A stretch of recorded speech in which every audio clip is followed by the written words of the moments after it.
Number 55 says, if x and y are real numbers such that x is greater than 1 and y is less than negative 1, then which of the following inequalities must be true?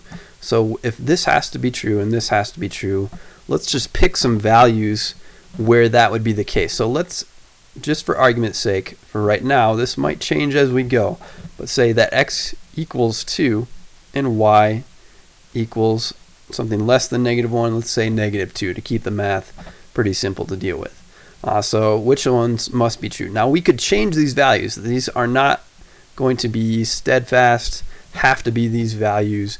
These could change as long as x is greater than 1 and y is less than negative 1. Any numbers could work here. I'm going to use process of elimination here to try to get rid of choices and hopefully just be left with one choice in the end that must be the correct choice. So let's start with A.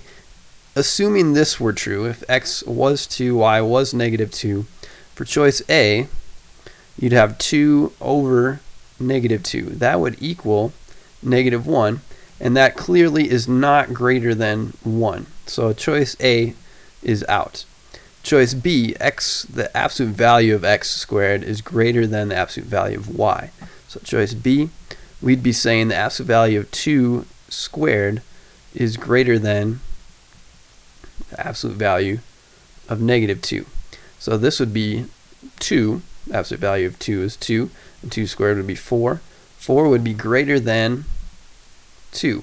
So is this a possibility still? Yes, I didn't eliminate this, but this might not always hold. If I change my values here, some stuff could change. So for right now, I'm going to put a question mark by B.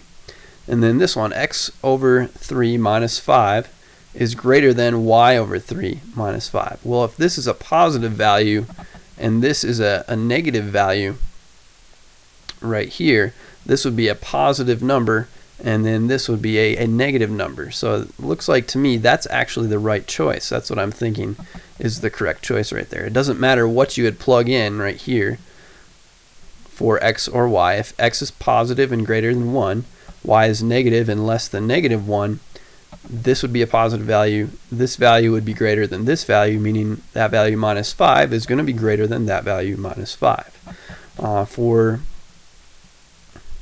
this, it would hold in this case, and if you were following along with what I was saying there, it holds in every case. Choice D, let's just check these other ones and make sure. So x squared plus 1 greater than y squared plus 1.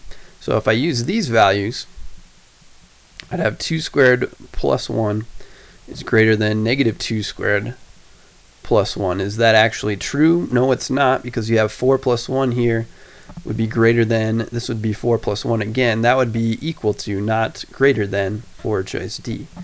And then choice E, excuse me, this would be 2 to the negative 2. What is that compared to negative 2 to the negative 2? So is that greater than negative 2 to the negative 2? Anything that's a negative exponent can be written on the bottom, or the opposite part, I should say, of the fraction as a positive exponent. So if there's a positive exponent, a negative exponent on the top, you can put it on the bottom as a positive exponent. Everything went away on the top there, so that'd be 1. And then here, negative 2, so the negative 2 power would be the same thing as negative 2 to the positive 2 power. And then everything went away on the top there, so you'd still be left with 1. This would be 1 over 4, greater than 1 over 4. These are the same thing, so that's not necessarily true.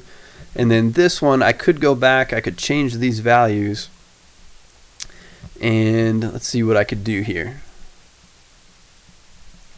If I made this negative 8 instead, y equals negative 8, if we compared that or made this comparison, got rid of that, the absolute value of 2 squared would be equal to 4, but 4 is not greater than the absolute value of negative 8, which is equal to just 8. So 4 not greater than 8, so that eliminates choice B. Choice C has to be the correct choice for number 55.